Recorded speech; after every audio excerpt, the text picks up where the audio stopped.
Uh, Good evening. And what a time I've had. The title is My First Ever Night in Jail. And the blurb goes like this. All because my taillights for some reason were off, I got stopped on the way home from my son's gig, the first full gig with the Brevard Busking Coalition since Bryan died in April. Yes, the policewoman did not like the ID I provided. Then her backup threatened to break my window and tase me. I was surrounded by police, 4 cars, and finally they arrested me and took me to jail. I'm not going to write a lot, just share my experience and some of the reasons. Let me say that I've not been home very long. The first thing that I did coming into the house after letting my son know that everything was okay is get a drink of water because I haven't had any water the whole time from the evening of watching my son's gig. I had 2 wine screwdrivers there, and that was the first and second set, nothing the third set. So I mean, I went, a long time without anything to drink and nothing to eat. Well, one of the prisoners, I refused the meals. One of the prisoners asked me if I wanted to have one of his cookies, and I ate a cookie. That's the only thing I've eaten still. I didn't eat anything even since I came home. I had to take care of some necessary stuff also. And then my computer was a little bit messed up, but let me share what happened.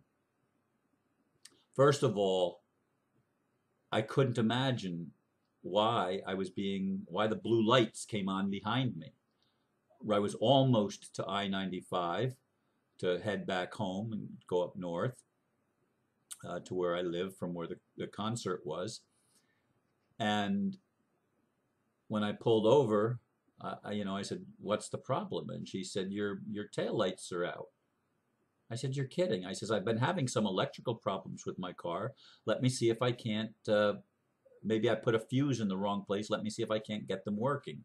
Well, I was unsuccessful, but she wanted to see my license, my registration, and my proof of insurance.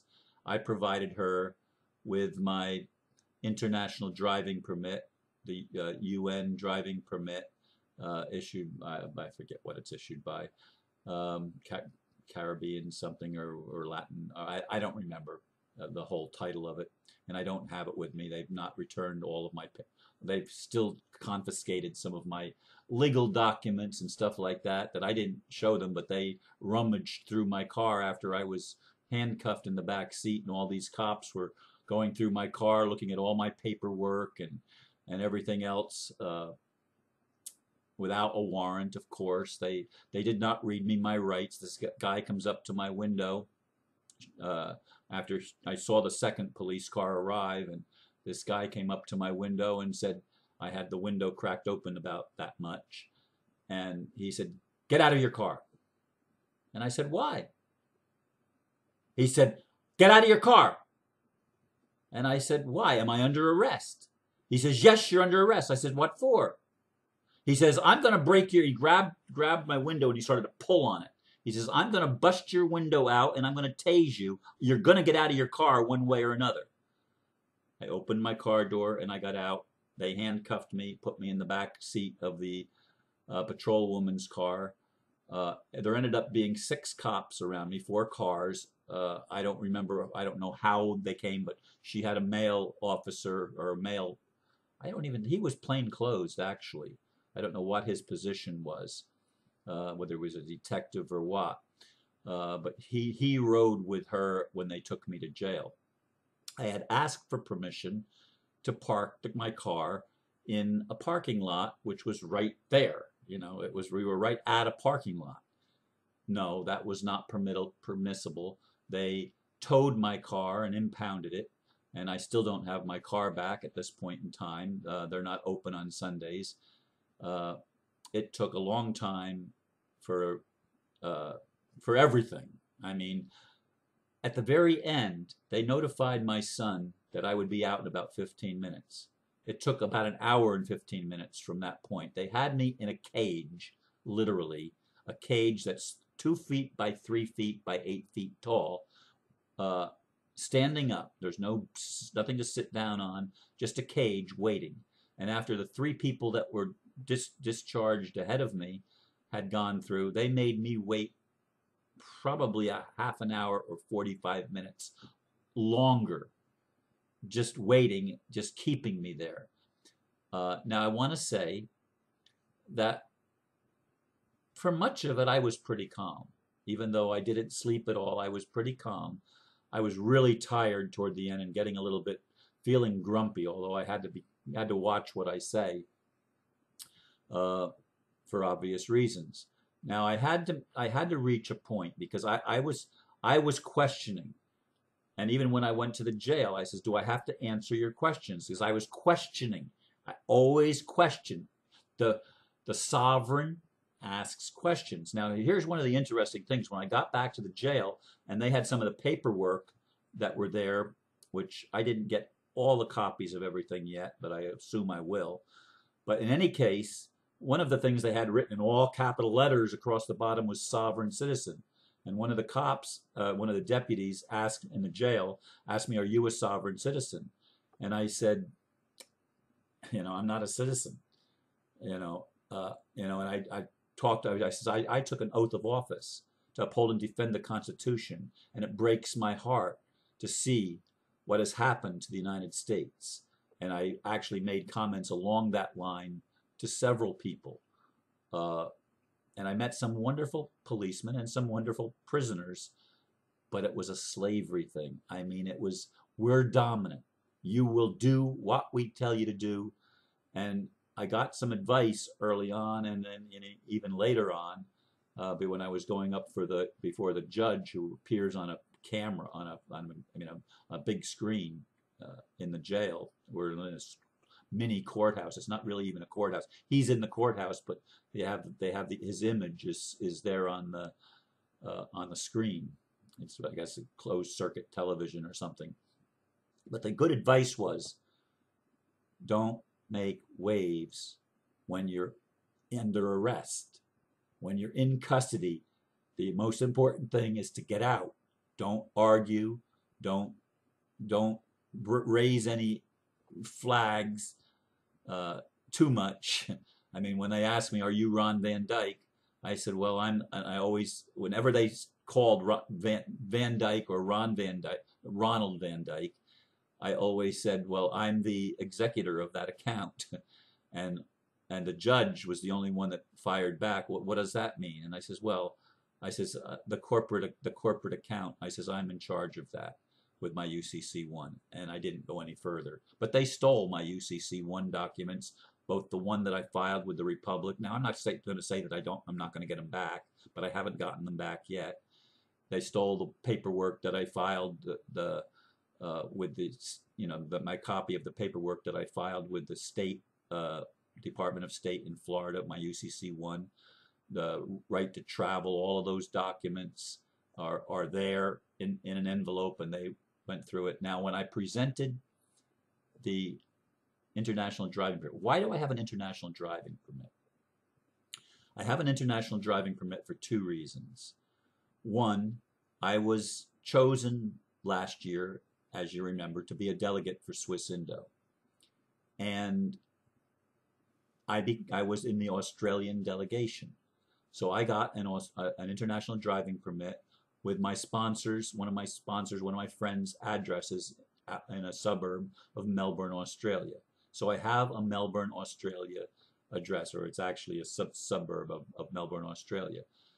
And I was, and I don't know, things have evolved, but I was an Australian peace delegate working for Swiss Indo, and I presented my Swiss Indo ID card, my UN ID card, and I presented the documentation that I had in the car to them. It didn't mean anything, and they didn't even write that up on the police report, only the international driving permit.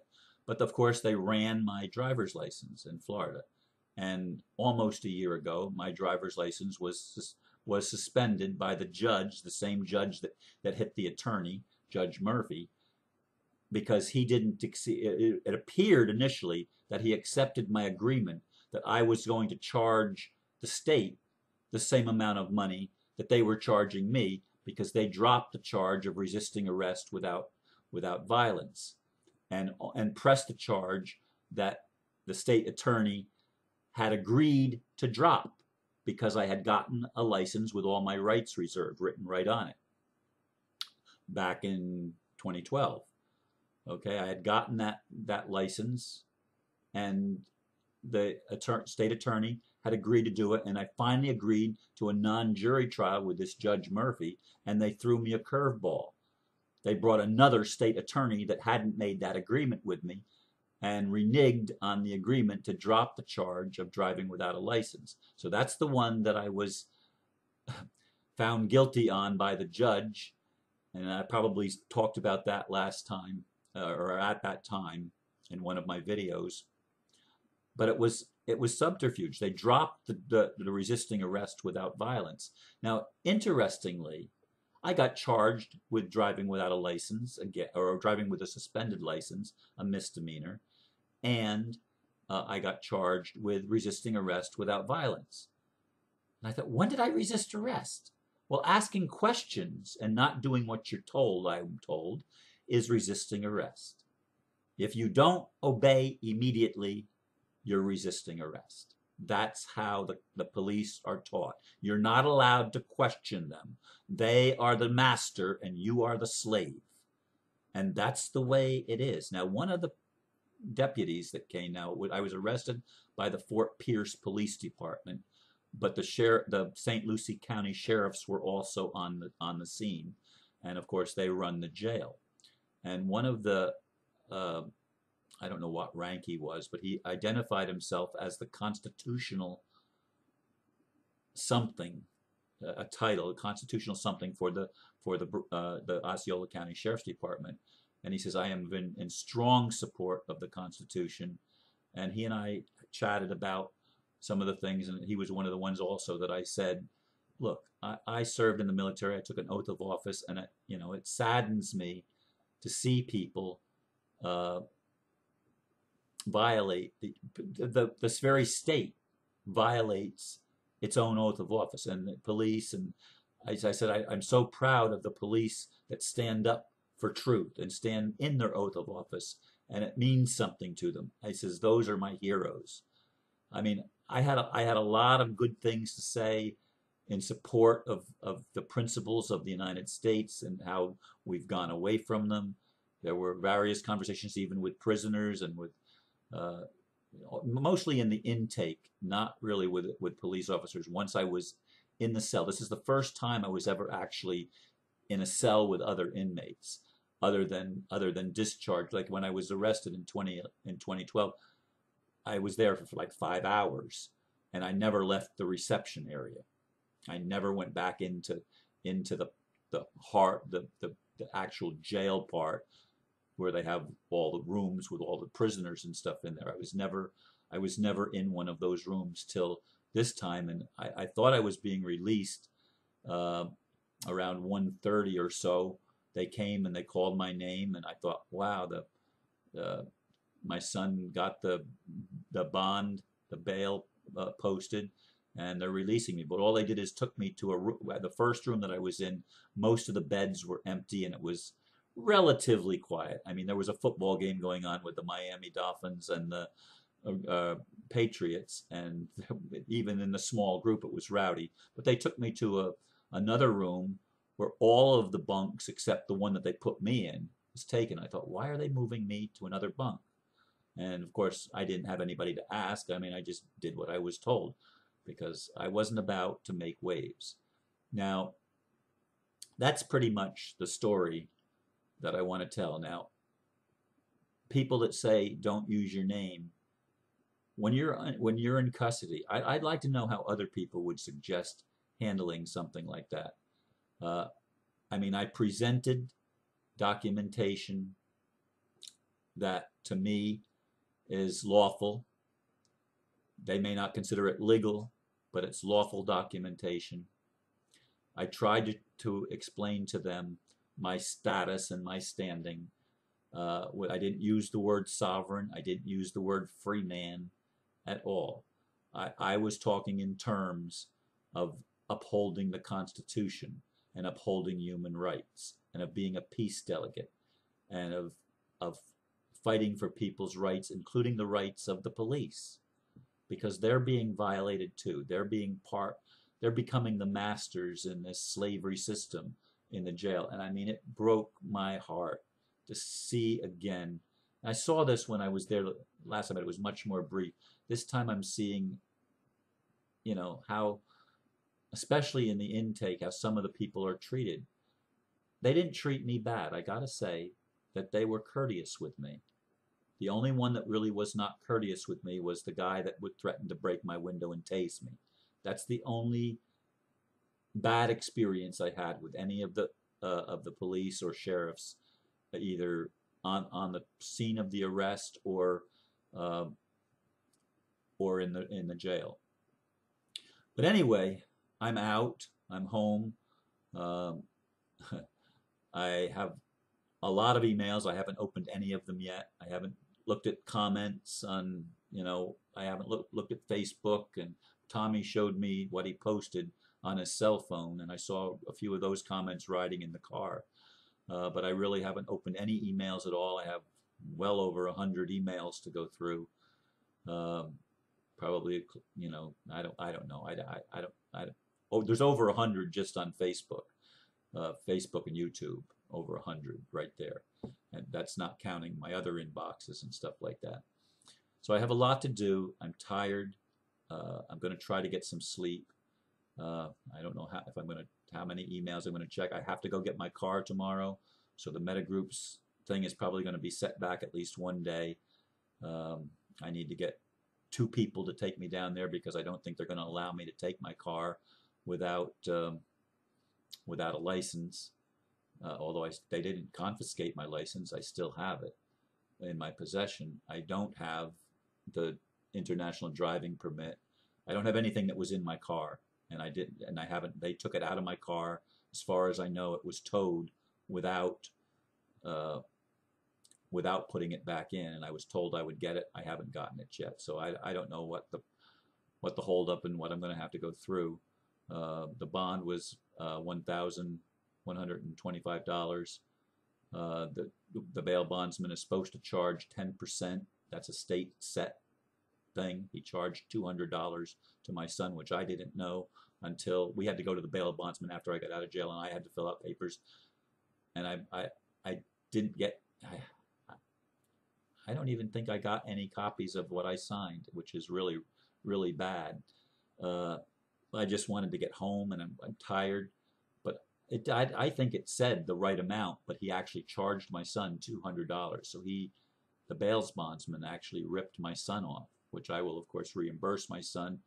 And if any of you want to help, I'm debating whether or not to just go ahead and pay the back fines, and it's probably going to cost me $1,000 or more to reinstate my license. But I'm tired of playing this game, and that they do what they want, and I want so much, as you all know, to change the system.